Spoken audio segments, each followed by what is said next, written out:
I found this I-cord maker at the thrift store. It was sold as is, just 40 baht. It's made by Tomy in 1998. The yarn got stuck and one thing led to another. I took the whole thing apart.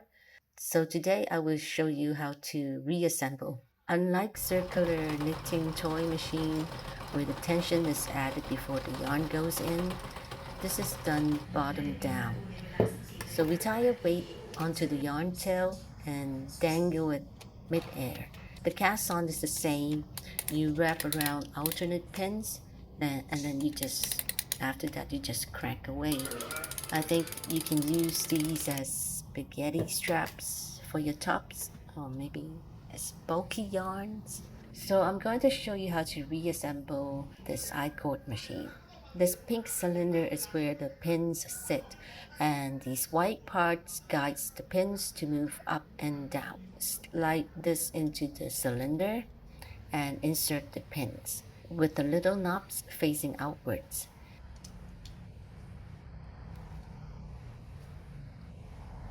And keep the pins facing downwards. So if you turn it over, everything will lose its position. Now we add the bottom part. This step is quite tricky, so try to match the slot's position to the vertical bar here in the middle. Now we place this funny looking thing.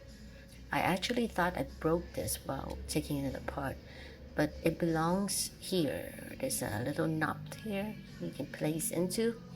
I think it is a spacer, I'm not sure.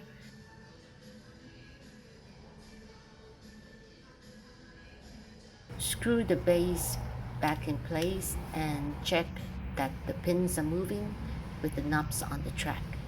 So you can turn the bottom. Now we assemble the top.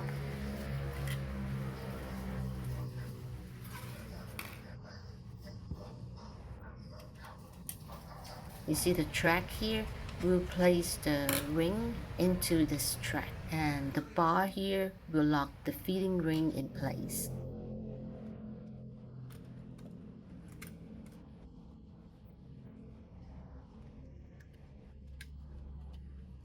And I forgot to tell you that when you're placing the cylinder inside, to slot it into this hole. So when you crank the cylinder, it stay in place and doesn't move around. Now we just place the other side of the body and kind of snap it in place and then screw it back on.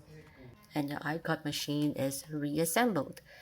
And you can give it a crank and it should sound like this. Okay, so this is how you reassemble an I-cord machine, and I hope you enjoy it. See you next time.